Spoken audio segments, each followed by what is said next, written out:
Suit up, strap in, warm the tires, and leave on yellow. Time for the MitsuTimes podcast. Presented by MitsuTimes.org, the home of the fastest Mitsubishi cars. With your host, Josh. Hey, what's going on, guys? It's Josh from MitsuTimes. Today, my guest is Mr. Kenny Klein, the owner and driver of the most dominant car in spectator drags ever. How you doing today, Kenny? Doing good. How are you? Man, I'm great. It's always a pleasure to talk to you. I know we didn't get to see each other much at the shootout, so it's nice to talk to you again. Yeah, my fault on that. I kind of ditched the shootout there because they had spectator drags out in Michigan. That's actually a pretty cool story to tell. It looked like it was a good time. Yeah. They had the night before. I was like, you know what? Let's go racing, and ended up consuming my entire weekend accidentally. So it looks like all the guys up there were scared of you too. Well, when you show up in like 1,000 horsepower Tesla, it's not a good day.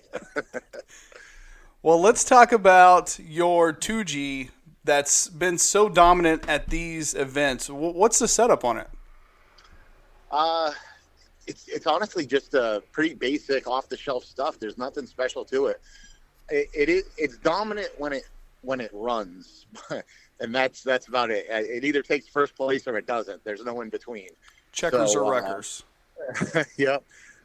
So it's just your basic, 2.3. So it has a 2.4 crank in it, 7-bolt. Your standard Manley I-beams, Biasco HD pistons. Just your off-the-shelf normal stuff. 2G head, stock intake manifold, stock throttle body. Has a Turbo Parts Canada stock frame turbo in it. It's people think like it's so heavily modified, and it's really not. Yeah. Basic, cheap coilovers, and I just do I spend the time and the money on the areas that I think matter, and just keeping it together. That's it. Anyone can duplicate this car pretty effortlessly. There's no custom fabrication. There's nothing. People think that like I have this like shop or I have all unlimited resources. I don't. I build this stuff in my garage. Yeah. Like this is just some easy basic stuff. You're not out there ordering custom rods and pistons and valve setups and nothing like that. This is easy off the shelf. Anybody can do it. And it's pretty toned down right now. So my biggest question for you, Kenny, you've been an Evo guy, you've been a 1G guy. What made you choose the 2G for this type of racing? Because it cost me $500. This car, literally, I pulled out of the woods, and it cost me $500. And I said, well, let's start racing it. Let's get it ready.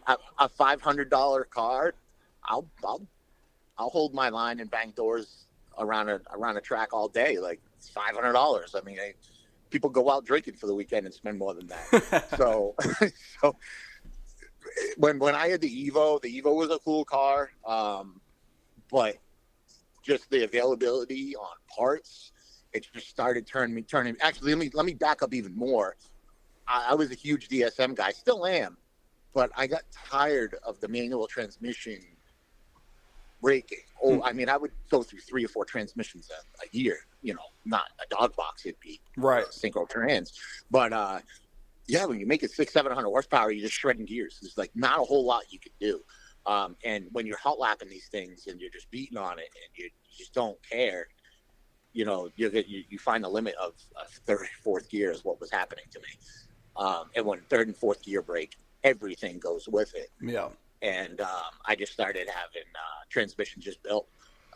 But when I say built, I mean stock transmissions like gone through. Yeah. And just and like here you go. And I would have them on standby, swap one in, go out racing. And when you stop, I wasn't able to get parts for them anymore. I was getting tired of that. There still isn't a whole lot of aftermarket support other than going dog box. And even that still breaks. And when you do a dog box, you're into an 8-10K. Yeah. All said and done. Might be able to get a little bit cheaper. So don't shoot me there. But still, I was looking at that like those still break 8K. You're out 8K when you break, and then you have to build another one. So I kept on putting stock transmissions in it because it was just cheap and easy. And I just get tired of doing it. And I said, if I'm done with DSMs, I'm going to jump into Evo. At least parts are available. And I said, if I ever build another DSM, it'll be an auto. And I said, but I'm done with this manual transmission stuff. So then I got into the Evo. Evo was fun, expensive. I'd say it's about 2-3 times the cost of building a DSM to duplicate the same results. And then even those, like T-cases, transmissions, they just don't make them anymore. You can't get parts. And no thanks to Rafe and Minion and Nick and just blowing up transmissions left and right and T-cases. Now we don't have any. I honestly just chopped up the Evo into pieces and got rid of it. Parted out the whole thing and got rid of the whole car. I couldn't justify racing it anymore. Yeah. And I got bored of it. You can probably drop a DSM trans in your sleep now, huh? Yeah, there are a lot, and that's DSM is a lot easier to work on. You care a lot less. So when I bought this car for $500, it was I just don't care about it. So something goes wrong, something happens. You're doing some wiring. You need to make a ground. You need to weld something. Bang out a dent. It doesn't matter. It was a $500 car to me. Yeah, and that escalated into what it is now over time. It's a little rocket ship right now. So what was this car like when you pulled it out of the woods? It was at a shop, and they couldn't figure out how to get it running, so it was in their side lot in the weeds. This performance shop couldn't figure out how to get it running, but I showed up there, and the starter wasn't plugged in. So I took the car, plugged the starter in, and off I went. No way. Yeah, I already knew. They're like, oh, it's the ECU. Oh, it's a bad crank sensor. I'm like, dude, it's not even cranking. I'm like, whatever. Yep, sure. I'll give you $500 for it. Me and my buddy Mike Vincent, we put it on the trailer, and we left. And I plugged in the starter wire, put a jump pack on it, and had it running. And oh my gosh! I didn't do it on the property, but. Yeah, when I got out of there, I already knew. I was like, this is gonna. But it was loaded with problems, as all DSMs are. Right. So when I got around, I was like, cool, it's running. Let's pull the motor out. This is just the beginning of the problem. Yeah. Yeah, like all right, let's pull the motor. Let's go through this whole thing. It wasn't too bad. I think I threw about a couple grand at it, and I ran it down at Freedom Factory. Down in Florida at Cletus's track on a little 16G turbo. It was stock rods, stock pistons, and then I just poured methanol in it, tuned it, and kept on turning up the boost, and then finally sent a rod out the block.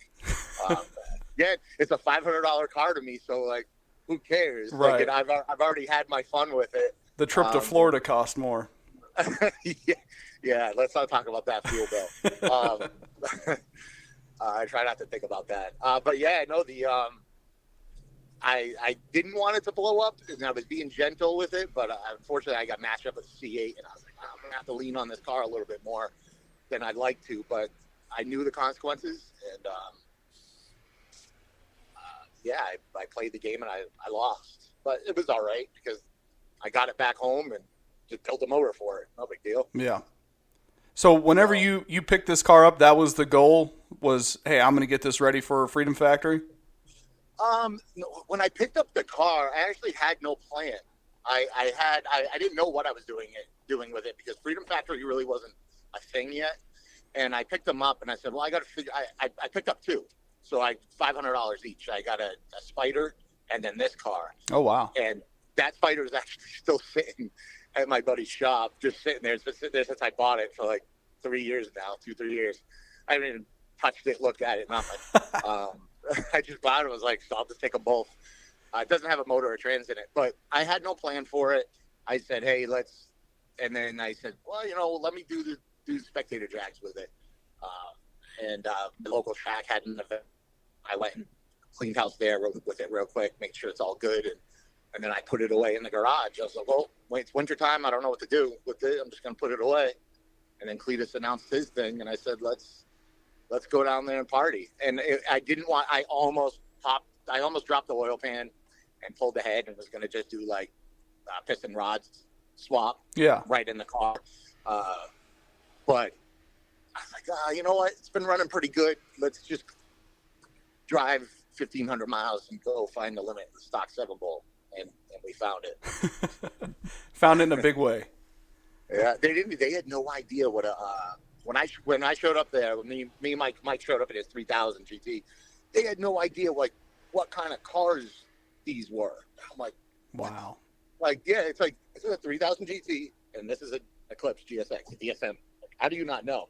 They thought like I V6 swapped mine. They were calling Mike's car a 3000C.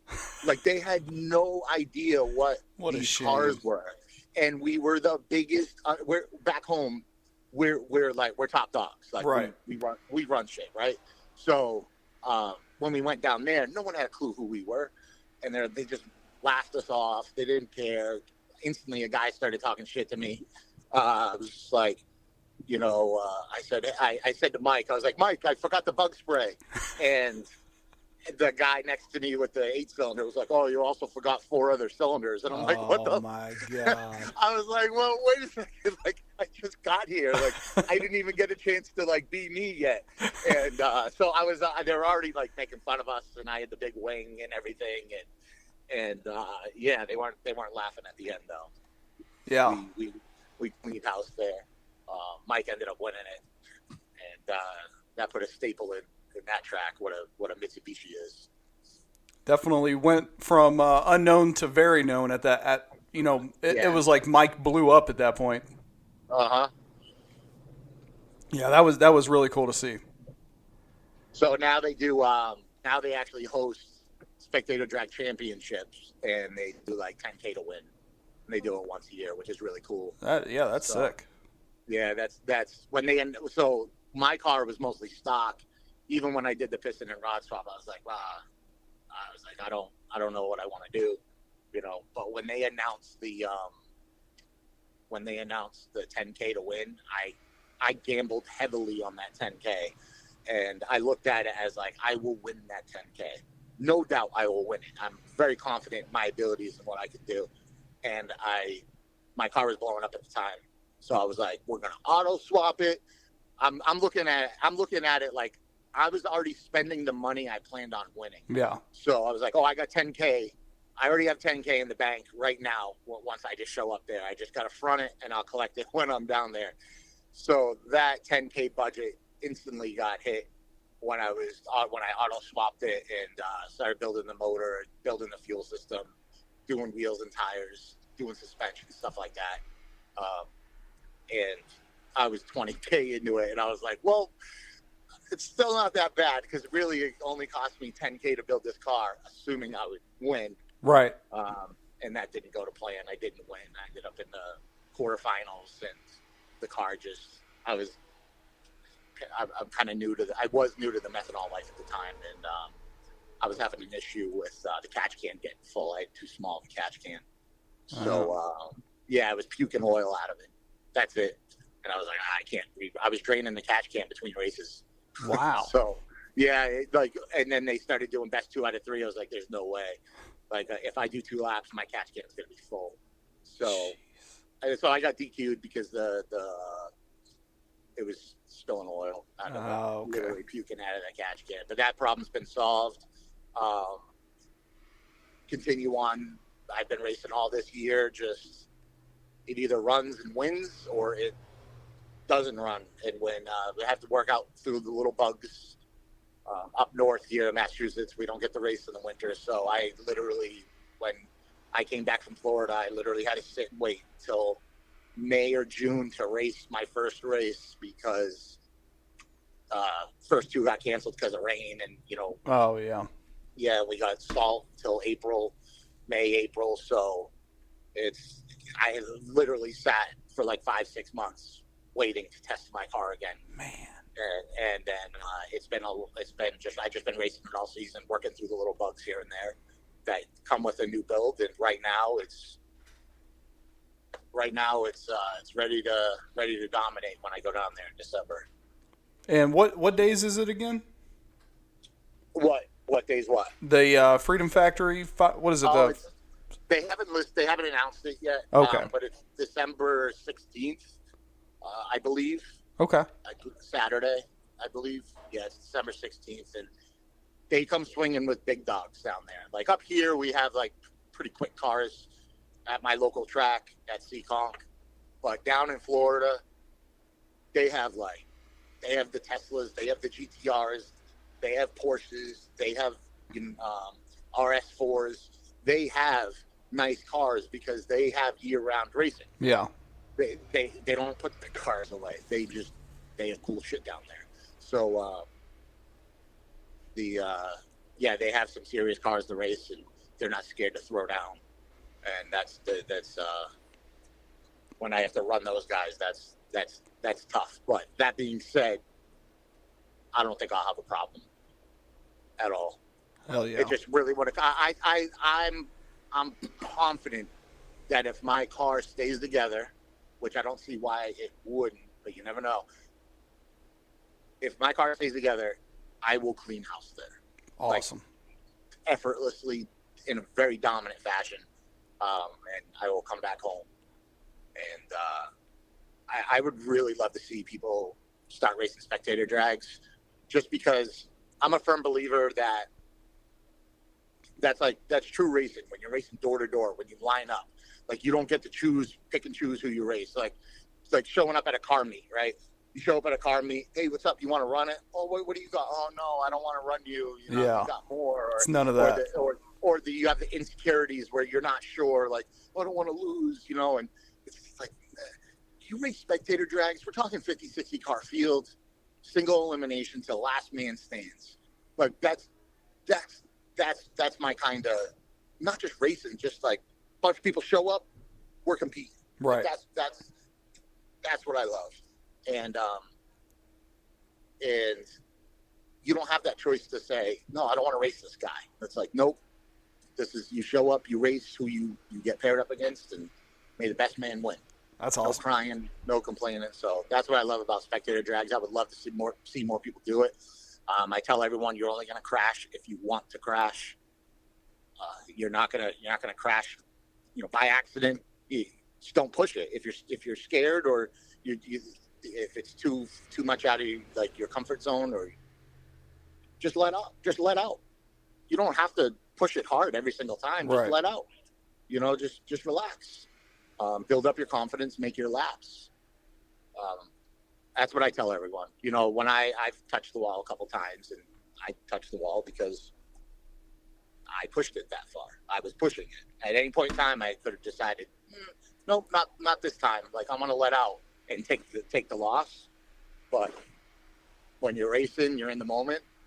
You're only going to crash if you want to. You make that decision. So that's exciting, though, to be able to go to an event and race against literally anything. It reminds me of bracket racing, but there's no delay at the light. I mean, it's you head-to-head with someone. Yeah, it's instant green that comes on.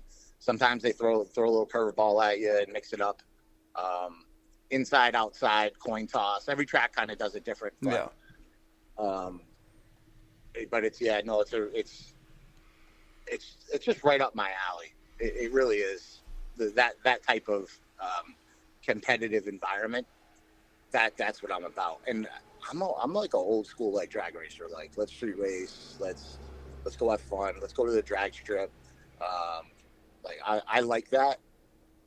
But when you have to get out there in front of a crowd, 10,000 people, everyone's cheering. You have your haters. You have your fans, and you're just putting on a cool show. Like that rush and being able to go door to door with somebody. I can't think of anything that has beat that yet. Yeah. In any form of racing. I just haven't found it. And that's why I love it. That's why I'm so addicted. It's so cool to do. I've done it in slower cars, and it's just as fun. I tell everyone, I'm like, listen, you roll out there in a little Toyota Corolla, you're still going to have fun. Those people probably have the most fun because they have nothing to really lose. Like I have a target on my back, so like I'm expected to win every single time. So when I do lose, it's like, haha, you finally lost, or they, and that's what they go to see. Like when you watch, I don't know if you're a UFC fan, or football fan or whatever. When you don't like a team, or you don't like a person for whatever unhealthy obsession. But a lot of people watch to support their fighter or their team or whoever it is. But a lot of people watch to watch someone lose. Some people's minds are just wired that way. So they, instead of enjoying themselves, they like to be miserable and just like to boo people. So I have those people. Jeez. Everyone has those people in life. It's just what it is. Like, think about it. Like, people obsessed. In my opinion, there's two different sides of society. You have one side that's cheers and is supportive and likes to enjoy their day and like wants their team to win. And then you have the other side of society that is just negative all day. So they just hate and are just negative about seeing someone lose all the time. It's with football, it's with hockey, it's with baseball, it's with everything that's competitive, and it really comes down to the person. So that takes a lot of energy. It is. That's why I said it's unhealthy obsession to like spend your day thinking about this stuff, and you go to bed thinking about this stuff like, oh, I really hope this person loses, and you cheer when something bad happens. It's just weird to me. And when I can't relate when people do that. If I'm out having dinner or if I'm at a house and we're watching the game or something, I just can't relate to that mentality. And it's kind of toxic. Try to change the subject, All right, Kenny, so what type of modifications and what tuning strategies do you use to get the most out of your car for these spectator drags? I tried. There's nothing really special, man. I keep timing conservative. I keep boost low for reliability reasons. I don't really. It really comes down to the launch. Getting out of the hole, you're 60 foot. As long as you're fast on the light, I have because I'm auto swapped. I'm on a launch control on a button, so it controls my vacuum pump, my two-step, and I foot brake everything. And when that light turns green, I let go of the brake and let go of the button on the wheel. That instantly changes my rev limiter. It'll change it from 3,000 to 8,000. Let go of the button. Doesn't matter if I'm holding on to the brakes or not. The thing's going. I run everything like 32 pounds of boost. I keep fuel safe. On the fat side, I keep timing safe because I'm hot lapping this thing and there's no need to push it. I just keep everything and let the car do the work. And then after that, it's just driving. There's not a whole lot of like special tuning to it. It's just making sure the car is making sure the car is ready to go. People skip on this stuff. Everyone thinks you just build a car and it's good forever. People think you build a motor and you build a transmission, and because it's built, they watch these YouTube videos and they think that things just last forever. It doesn't. There's significant maintenance that you have to do between races. I mean, before I go racing, like I take the day before and I have to go through my car top to bottom, like double checking things. Do a compression test, fresh plugs, fresh oil, new filter, make a log, make a pull, two-step check. Like, there's a lot of things you have to do to make sure the car is exactly the way it was last time. And then if something isn't right, you have to figure it out. I would say it's more like the maintenance that you have to do between races that people don't do any. They don't clean their injectors. They'll literally have the injectors in for years, never touch them. Yeah. I'm constantly pulling injectors, cleaning them. I fuel filter. I don't let ethanol sit in my tank. After a race, if I know if I'm not racing for a week or two, I'm draining all the fuel and I'm putting pump gas in it. it's a lot of effort. It's a lot of effort to prepare for the race than actually race. Yeah. So okay. So really, I mean, when you think about the differences between spectator drags and drag racing, I mean, we're really not talking a whole lot because you're going to do the same sort of maintenance stuff in between races, or in between rounds, rather. Yep. If anything, I'd say spectator drag's more hard on your car because you have to hot lap it. Yeah. There's no, like, you go back to your pits and you get to like, oh, we got to swap out this sensor. Something's not acting right. Grab the tools, grab the jack, pull the tire off. No, we pull mid-track. We're lined up to go again. Wow. So it's if I went to the drag strip, much more relaxed. Like, make a pull. Okay, it's not right. Come back. Like, no, you have to be on your A game because it's single elimination from first race, and you go. And sometimes I have to go 5, 6, 7 rounds just running hard like that. Everyone's making, at the drag strip, everyone's making these, 10, 11, 12-second pulls. And with like hour or two cool down in between. Yeah. My laps are like 16, 17 seconds, launching it hard every single time and turning and rolling out of the throttle, like, again, high RPM. And it's only like a circle, but you're still running it hard, and you're still finding the limits of the car. And you don't get a time to fix in between. If you have a problem, oh well. There was one time where I pull up to the track and my alternator had failed. Right when I got there, it was just smoking and burning. Nothing I could do. I'm like, crap. So I rolled out there with a jump pack and started going rounds. And alternator was dead. I unplugged the thing, and I said, let's go. And I was literally racing with a jump pack. Jeez. Going rounds like at 11 volts, 10 volts. Ignition system's not loving it. My fans aren't loving it. The fans are going like, lost like 25-30% of the speed. Car's getting hot. I can't like pull mid-track and let it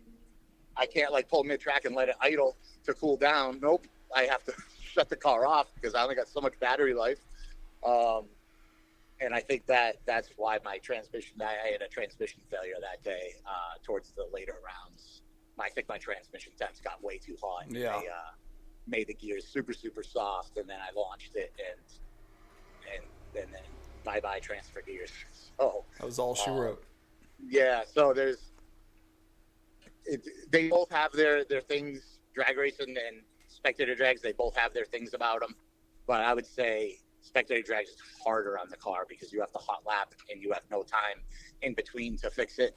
And either, we wait a long time sometimes, with 2, 3, sometimes 4 weeks for our next event. And when you have a failure and you have to pull off the track because things aren't running right, it's like, man, you pull off the track, you take your L, and you have to wait a month, to do it again. So it's really hard to test and work out bugs when you can't simulate that type of racing on the street. Yeah. I mean, you could, but you probably have the cops called pretty quick. And they don't let you, spectator drags, they don't let you, like, rent a track or do practice or anything. There's none of that up here. So you just go out there and do it. Yep, that's the whole thing. Is like, nope, bring your car out here. There's no one gets any advantages and the special testing or nope. It's eliminations. There's no qualifying. It's you show up, eliminations, round 1. So you have to be on your A game for sure. This episode of the MitsuTimes podcast is brought to you by Tao Performance Engineering. Tao Performance Engineering is a collaboration of multiple automotive and performance skill sets working together to provide the performance industry with engineered solutions and race-proven results. They have experience in professional automotive service, OE, and aftermarket drivetrain research, and product development, including product and vehicle subsystem powertrain development. These are all key attributes to the Tao team skill sets. Driven by the passion of motorsports, Tao delivers premium quality service and products to customers with varying extents of racing, from grassroots to professional race teams. Most notably, the PTE drag race shift kits for the W4A33 as well as the F4A33 automatic Mitsubishi transmissions have propelled some of the quickest and fastest DSMs to personal best, including the 2 finalists at the 2023 Shootout Street 32 class. At Tao, they specialize in developing powertrain and drivetrain solutions for racers and businesses alike, with detailed analysis and race-proven validation. Any and all systems, subsystems, and even components that affect powertrain and drivetrain are all on the table for Tao. Whether you or your business is in need of design, consultation, product development, including 3D scanning, CAD modeling, 3D printing, and component manufacturing, validation, or even in-vehicle validation consultation and execution, the TPE team is willing to help you tackle your issue. You can contact TPE today through Facebook and Instagram at TAUPERFENGR or via email at info.tauperfengr@gmail.com. So, Kenny, after doing this type of racing in 3 different platforms, what would you say are the strengths and weaknesses of the 2G when it comes to this type of racing? So it's a tough question. I have to circle back to it being a $500 car. Yeah. Because it was just cool. Like, if I could do it again, I think that if I had to pick between 1G, 2G, or an Evo, or even, a Glant, I would pick the 2G just because, really? Yeah, I would pick the 2G over them all just because of what's available. Manual transmissions are tough in a Mitsubishi, as everybody knows, when you're making 600-700 horsepower. And with the 2G, the advantage to that is you switch to an auto instantly. Like, those problems they don't go away, but they don't exist for they won't what's the word I'm looking for here? They're not to the extent of what they would have been. Yeah, like, I've done the manual transmission thing. I break them instantly. With the 2G, you can put an auto in it, whether it comes with the auto or not. Evo, you can't, and that's the downfall of the Evo. Like, it's just there's no auto transmission for it. The 2G, there's an auto available, and a lot of people struggle with that launch because it's no prep, street tires. So you have to launch the car, and then you have to do your 1 to 2 shift as you're about to enter a turn. So when you're manual transmission, you have the unreliable factor there with the manual, but also you have the inconsistency of launching and having to say like a good 60 foot every single time, and a cool, like a quick 1-2 shift, because that's what it comes down to every single time going to turn 1. With an auto, you don't have any of that. I just let go of a button, car shifts second gear, it launches the same every single time.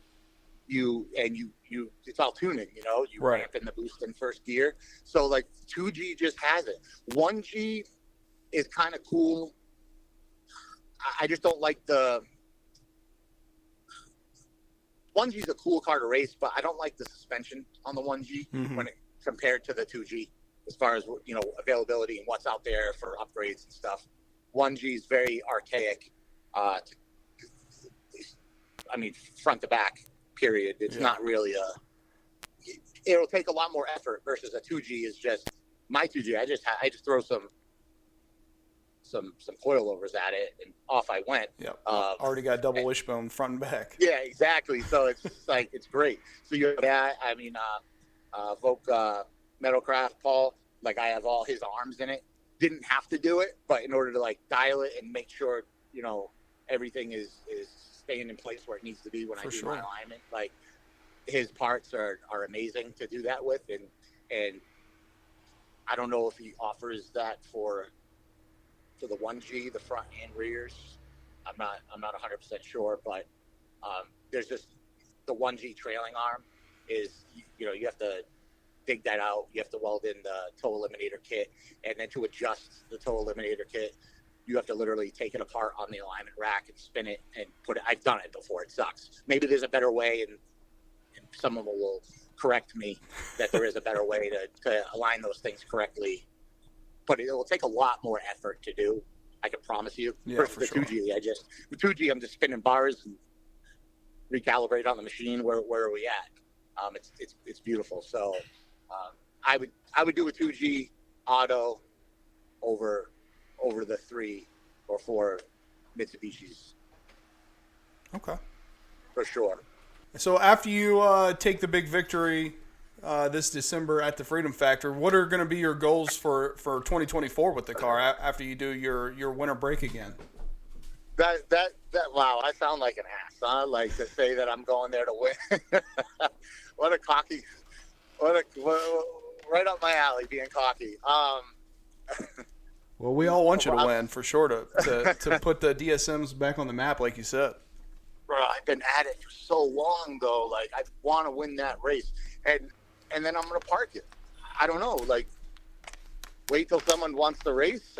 I don't. I would love to hand over the torch. I would love to run across a car that's faster than me. Yeah. And say, here you go, because I can promise you, like I'm not lying when I say this. There are much faster cars out there than me. They're just not doing this type of racing.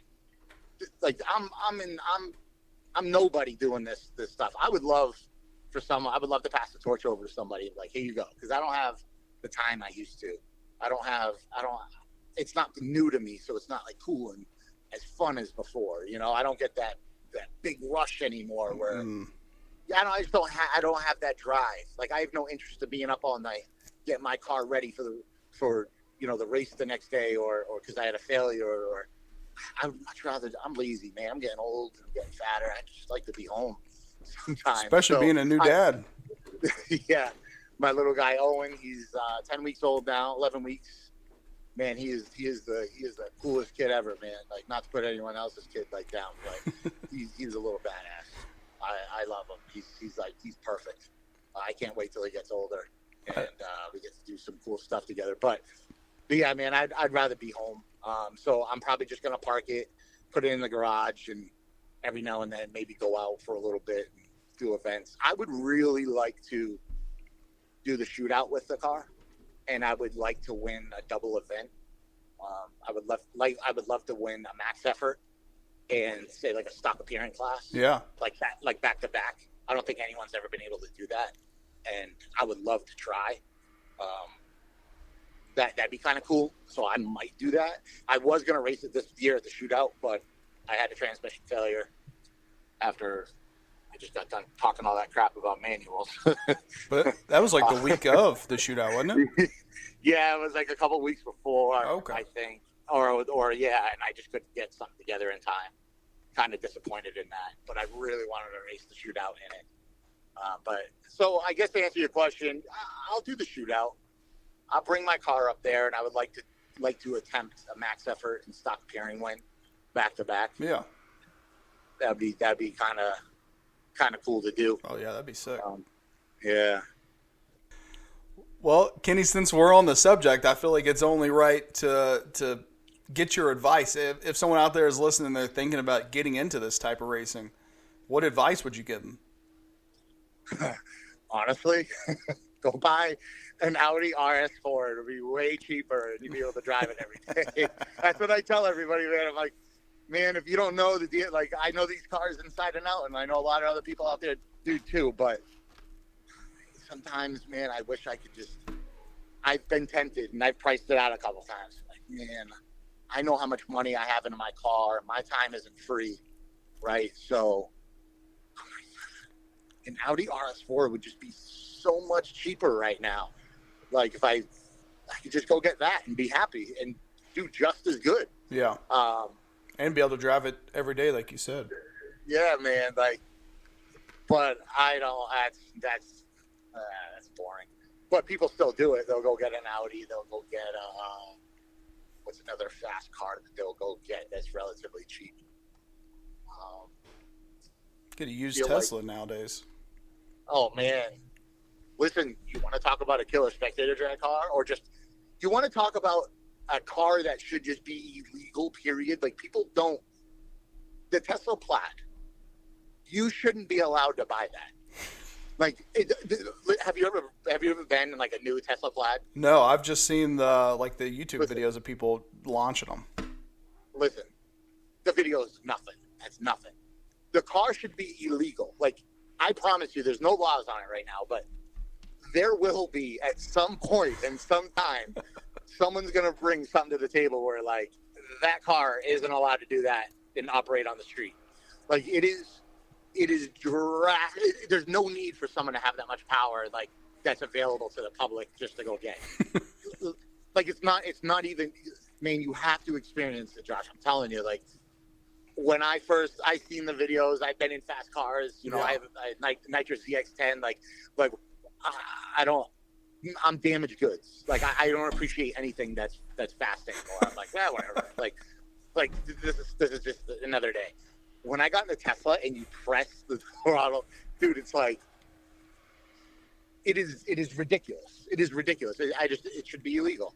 A Tesla Plaid should be illegal. It will blur your vision. Your vision instantly goes blurry, and like, there's a lot of pressure on your chest. And I'm not trying to be a Karen about the damn car here, but I just don't think people should have access to that. Like, without some sort of special license. Yeah, like, you need, and they're not expensive. They're like $80,000-$90,000 for a Tesla Plaid that runs high 8s, low 9s, out of the box, no modifications at all. Like, that's nuts. No, what other car can do that for under $100K? Like, there isn't anything out there. Granted, I go rest a Tesla. I'll smoke a Plaid all day. Like, it'll be a good race. I'll beat them. But, like, you go get it, man. Those cars, if they don't, they're gonna have to do something. So the thing that holds the Tesla back, and I don't think you can shut it off yet, or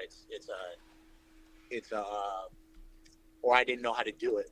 So they limit the power based on steering angle. So when I was out there and I was going into turn one, coming out of turn 2, because the steering angle was past a certain point, I pressed the throttle and nothing happens. It kind of just like maintains, and then it waits for me to straighten the wheel out, slowly ramps the power in, and comes back on. And that hurt me drastically at spectator drags, because I'm like, I want to go. I want to go.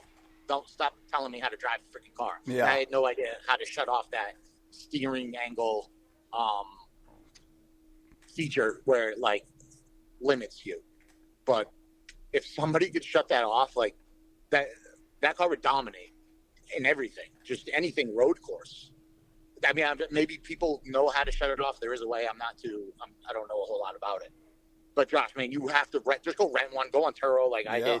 Just rent one for a day, and just don't do any of just instantly, just right when you rent it, go down the road. Don't get on it. Don't do anything. Instantly put it in Plaid mode, and put it in track mode. Let the battery heat up, and just go. Just floor it, and just deal with it. I will definitely be doing that. Dude, if I can rent one out in Ohio forever together, like, I'll go rent one and show you, man. It's like, I think everyone should experience it one time in their life to see what the hell I'm talking about. Sounds like what I imagine being behind the wheel of a Top Fuel dragster would be like. Yeah, I mean, I don't know. I mean, probably, but again, Top Fuel dragster doesn't belong driving on the street and to the general public. That's true. Tesla Plaid. I mean, maybe I'm getting old here, but this is unnecessary power. Like, you're at 100 miles an hour quick. In the blink of an eye. Yeah, so, and you can't help yourself but do it. And it's reliable. Just when I rented that thing, I probably launched it like 100 times at least in the 24-hour period. So hey, if you have a moment, I would love to tell the story when I ditched the shootout and went to Michigan. Yeah. So, dude, I heard about the spectator drags. My buddy Mike was going. I was like, let's go, you know. Rented a Tesla. I go out to Michigan, and I have this Tesla, and I show up at this girl's house, and she pulls up in like a Subaru, and I'm like, great, and she's smoking hot, right? I'm like, all right, it's a car chick, She has a Subaru, a modded Subaru, and she has a Tesla Plaid. I'm about to go race her car 30 minutes away at a spectator drag track. Like, there's no way she's not going to find out about this. I'm like, I'm already committed. I'm already here. So I get the car. Hey, thank you. All right, having a no, I'm good. She's like, all right, she was cool. I took the car. I went out there. I was racing spectator drags, and the event ended up raining like halfway through. It got rained out, and I'm like, shit. I gotta keep the car another day in order to finish this event. And we're sitting there. It's like 1 a.m. waiting for the rain to pass when they decided to call it. And I got a message from the girl, and she said something like around the lines like, hey, I see you're racing my car. Oh, shit. I see you're racing my car. Like, blah, blah, blah, blah, blah. If you win, just cut me off a chunk. And I was like, what? Like, that's cool, because we were racing for 5K. Oh, okay. Yeah, so I was like, oh, she's actually cool with it. So I called her and talked to her. And I was like, listen, this is kind of what I do. Like, I'm not going to risk it. The car's fast, so I'm just cleaning house here at this point. But I said, I'm not going to, if anything's close, I'll just let out, whatever. And she was cool with it. She didn't care. She was like, yeah, honestly, like, I was going to race it, but you rented my car, so obviously I'm going to take the money versus, going to race it. And I was like, all right. So I drove up there with Mike. Mike dropped me off to the Tesla, and Mike didn't want to stay. And he was my ride back from Michigan to Ohio. It was like 4 hours away. And Mike ended up going back that night. So I had to make a choice. I'm like, do I return the Tesla and forfeit the next day and have a ride back to Ohio? Or do I stay and just try to figure out a way back to Ohio, back to the shootout? Yeah. And dude, I was like, I really want to win this 5K. Like, this would be really cool if I could. And I was like, fuck it, I'm staying. I'll figure out how to get back to Ohio after. So I stayed, had permission to race the car, ran it, didn't win, took second place. Oh. Yeah, it was too close. Like, Charlie has the Blazer, man. He was, it was too close. Like, he was getting too close to the car. And that's racing. And I just didn't want to risk it. So I was like, I took the second place, $1,200. So like, whatever, pays for the rental here. So the event ended. I turned the car in, drop it off, and I was like, all right, I'm going to Uber back to Ohio. And no Uber. There was only one Uber in the town, and he declined. He declined bringing me back. I'm like, what? You accepted the ride, but now you're declining it? I'm like, what? Like, dude, I'll give you $200. I'll give you $300 plus whatever the Uber ride is. Nope. He says my car won't make it that far. I'm like, what the hell? So he unassigned himself, and apparently, and then it says searching for drivers. There was no drivers. He was the only one in town doing Uber in this place in Michigan in the middle of nowhere. So I was like, I have no way back to Ohio or my trucks, my side-by-side trailer, my booth, all my stuff. It's like, it's Sunday at 4 o'clock at this point. Sunday, 4 p.m. I have to get back to Ohio. So I just, dude, let me back up a little bit. I slept in that car at like a Walmart type thing in the parking lot at a Tesla Supercharge station. I slept in that car all night to race. Like, I had nothing. Like, I didn't have toothbrush, toothpaste, deodorant. Shit. I didn't have anything but the clothes on my back, dude. Nothing. Because my intentions were to go there, rent the car, race, return, go back. Right. So those, like, I just put myself in a very, like, awkward but, like, really cool situation. So I look back at it now, kind of not that smart, but at the time, I love the commitment. Yeah, I was all about winning, dude. So, dude, I drop off the car. Dude, I start walking because I couldn't find an Uber. I'm like, the way my mind processed it was like, all right, I got to get to the next town over. I got to walk like 10 miles. I got to walk like 15 miles to get to an area where maybe there's another Uber driver. So I'm watching my phone, watching like it's scanning. I'm like, man, there's nobody. And I'm in the middle of Michigan just walking down the road with no plan. Jeez. And then Charlie in the Blazer hits me up. He's like, he's like, dude, what are you doing? Like, are you good? You need a ride? I was like, kinda. Like, my plan didn't go to plan. And he ended up driving out. He ended up picked me up and brought me back to Ohio. Oh, killer. Yeah, I was like, man, I owe him huge for that. But yeah, like, I got back to the shootout at like 8, 9 o'clock when the finals were going on, and I had to pack everything up in a rush and bounce. But I had to make a decision. Like, do I skip the shootout and do this, or do I it was tough for me. So I ended up skipping the shootout, which I kind of look back at that and kind of feel bad because a lot of people, I had a lot of things to do Sunday, and it was a tough choice, but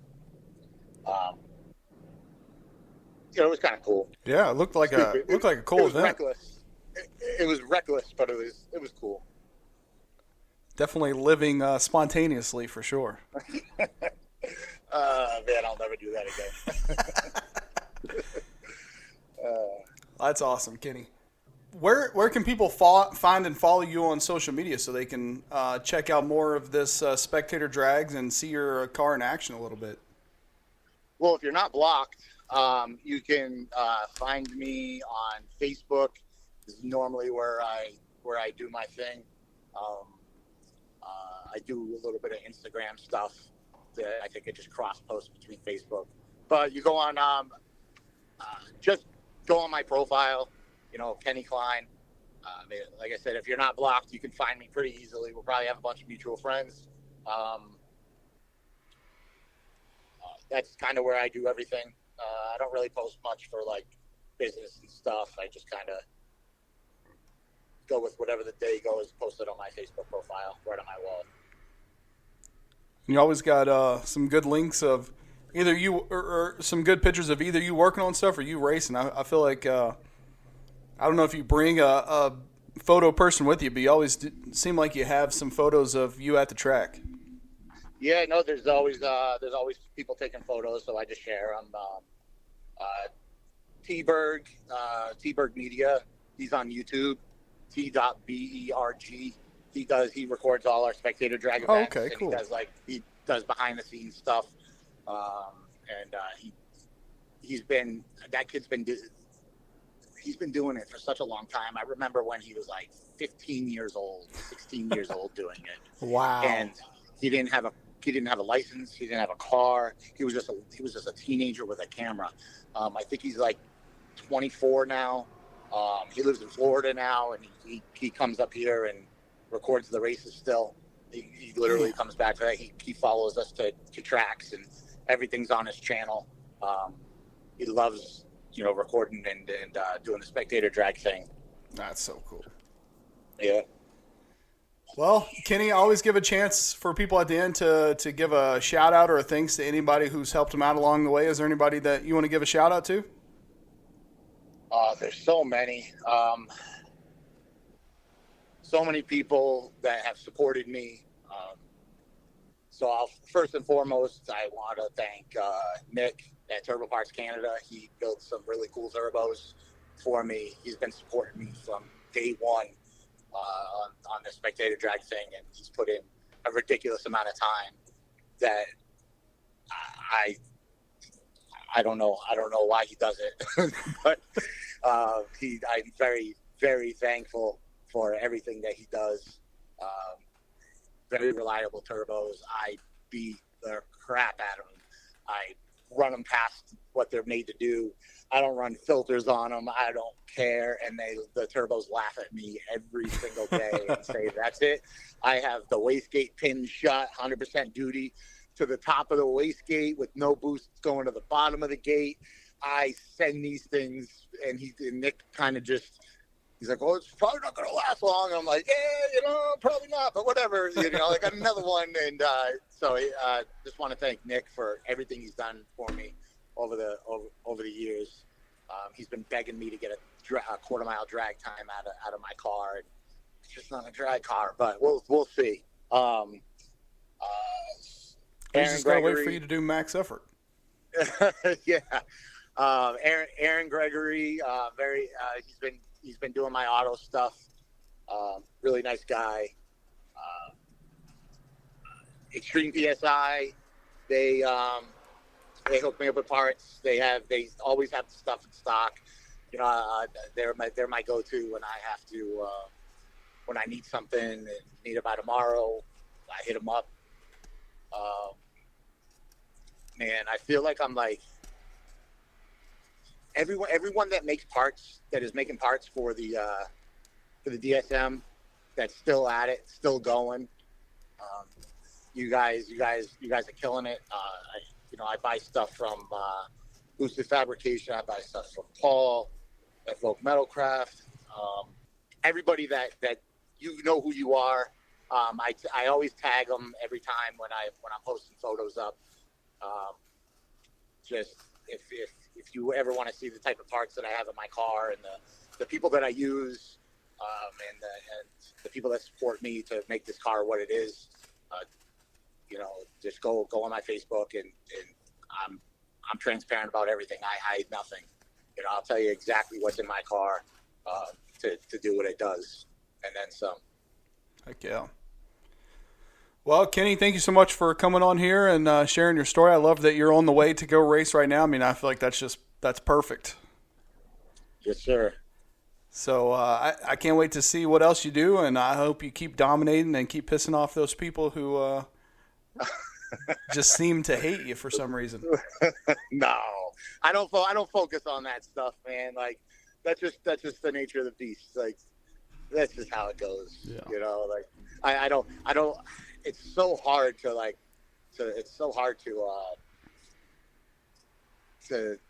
give those types of people that type of attention.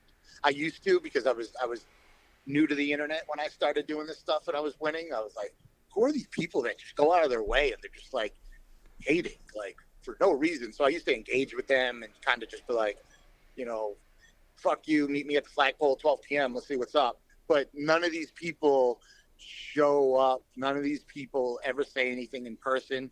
None of these people ever do anything. They're just voices on the internet. That's all. Like they're at a point in their life where they don't matter, and they're trying to fill in I feel like they're trying to fill in a void, and they're just jealous, and they don't like seeing people succeed or do good, whatever the reason. And I have to be honest with you, like I kind of used to be one of those guys. 10, 15 years ago, I used to be part of that club. I used to be part of like the hater club, and I found myself hating things and hating people and teams, and literally for no reason, because that's what my friends did. Right. So you become your surroundings. Yeah. I mean, you take a step back and you like look at yourself and you look at what you're doing with yourself every single day, and you're like hating this on people for no reason, like no reason at all. I had to circle back and apologize to some of these people. It took me like many years to realize like what I was doing was wrong. Wow, I gotta apologize to these people for hating on them the way that I did for as long as I did for no reason. They never did anything to me, and that's just how society is. I've straight up slapped people for that stuff. It's like right in the face. Like, you're hating on me and you come to me and you say something, like you're getting hit. Like that's I just wake up and choose violence, I guess. But like you just like, that's it. That's just what happens, man. Like you want to do it on the internet, fine, do it on the internet. Blocked, goodbye. Good luck with your shitty life. Right. But if you come to me in person with that energy, like I'm gonna bring it back. I'm gonna say, was it really worth it? And I've talked to some of these people that have done it and tried to have like an intervention, I guess, with them and explain to them exactly what I explained to you. Like, what are you doing? Like, why? Like, I'm nobody to you and you're nobody to me. Like, let's just move on. So it's not as bad as what I make it out to be, but it exists. It's wasted energy for sure. I filter out what I see, man, because like I said, I wake up and choose violence sometimes. And if I had the option, man, like back then, I'd fight everybody.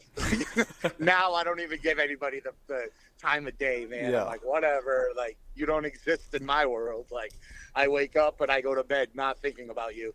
I don't think you can say the same. So, just weird to me. Weird, and it's a part of life and growing up. So. All right, well, Kenny, best of luck today, and I'll talk to you soon. Thanks, bud. Thank you for listening to the MitsuTimes podcast. Check out our Instagram and Facebook for daily updates. Get added to our list by going to MitsuTimes.org and clicking Submit a Slip. Thank you to all of our sponsors.